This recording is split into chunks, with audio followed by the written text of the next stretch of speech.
Hello and welcome back to HEMA Fight Breakdowns. Today I want to talk about adapting in a longsword fight. So previously I've gone over pretty much every basic sort of fundamental technique or concept that I can think of, or at least that I have footage for. And now I'd like to talk about the rare moments in fights where you have enough time and you have enough knowledge of another person to properly adapt from exchange to try to deal with problems. Specifically, this is going to be about adapting your riposts to what your opponent's favorite guards are. So first, we're just going to watch the exchange.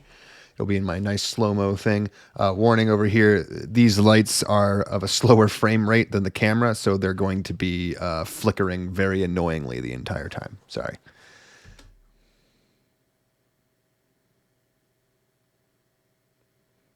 So here's the riposte. And generally what you could probably say is our exchange is one in which every time our blades touch, we throw a counter cut around the angle. So here's the first cut. There's that first hanging parry. And this is going to be the primary piece of adaptation that we're going to be talking about. My opponent in this particular case has a very good hanging parry that they use to defend their arms on their right side. When I either receive a blow on my guard or my opponent misses in this particular case, I am going to be returning with a thrust to center. Again, these are the two things to remember because these are the two adjustments that both me and my opponent make over the course of this fight to deal with what essentially happens in this exchange. It does appear from this footage that this thrust lands, and that is what they call, but for the sake of it, I don't really care. I throw my own hanging parry and my own overhow over to the other side, but before that had happened, Hall had been called, which is why my opponent didn't actually defend that. So now we're going to look at a different exchange, and we're going to see what changed. So here's the next exchange, and what you're going to see is something very similar. So similar to last time, my opponent throws a unterhow to my hands, and I immediately try to throw that follow-up stab.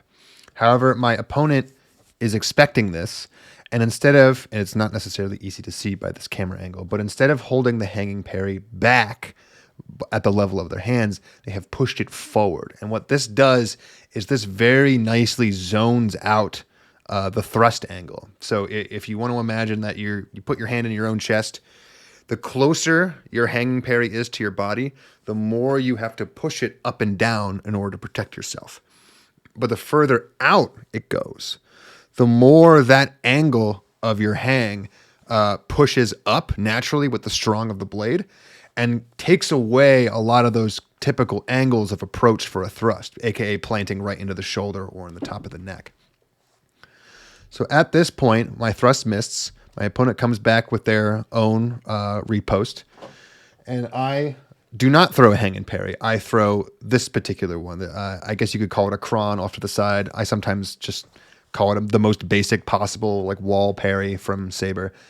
But the point is, after that, the riposte game has already seen an adjustment.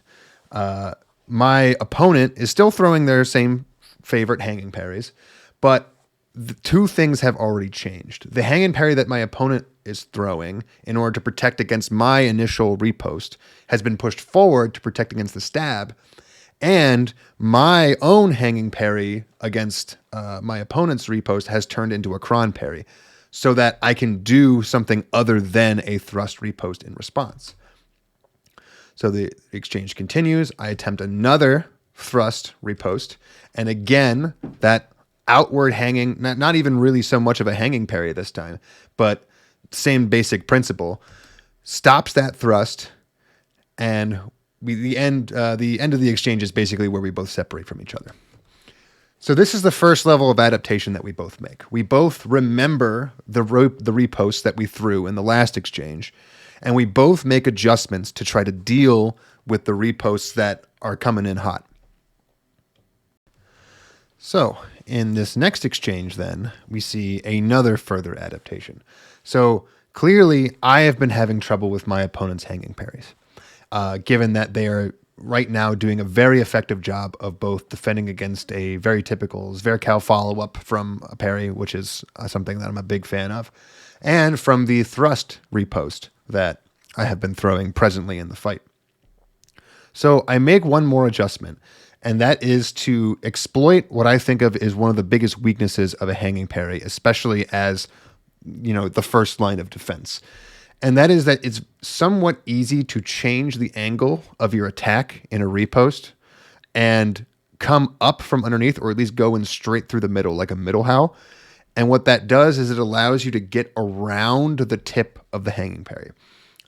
Hanging parries protect you by basically hanging the point down to cover two targets at once. Both the upper opening with the strong of your sword and the weaker part of your sword covers your arm. The problem with this is that the defense offered to the lower part of your arm is entirely dependent on where that tip of your sword actually hangs. Because if it's too far out to the side, what you risk is someone being able to, after the first exchange happens and as they deliver their riposte, essentially circling their blade underneath of the tip of the hanging parry and then having nothing in between it and the target. So when we watch this happen, we see a very similar setup to what we've seen before. I throw a little bit of a foot feint here to bait out something from my opponent. They throw a shield how in. I don't actually do a great job of parrying it, but I think lucky for me, it was one of the flat shield how variants, so the tip didn't exactly make the best possible contact. We can honestly say that the judges more or less just missed that. But for the purpose of this, what you want to pay attention to here is exactly where the tip of my opponent's sword is. So like I said, the hanging parry protects you based on where that tip ends up. And if you watch what happens here, my sword instantly crosses onto the other side of the tip of my opponent's sword. And what this means is that the hanging parry is now no longer feasible as a defensive option. No matter what my opponent does, no matter how fast they try to go to pull their tip down into this hanging parry, it will never make it there faster than my sword. So here, the hanging parry has been traveling this entire time, but it never actually had a chance at defending anything. So that arm shot lands. The last thing we're going to see is, I think, the very last adaptation in this fight. And it's one where this is finally taken to its fullest extent. So up until this point, most of my points have been scored with that exact same shot, that arm shot to my opponent's right hand. And my opponent has had varying success with his hanging parries up until now. And it's getting very low on time and the score is very close. So my opponent comes up with one more adaptation, which is to bait the pre-programmed riposte that I have been using up until now. So specifically, what my opponent does here is they basically throw a fake Unterhau that puts them in a position where the hanging is right there.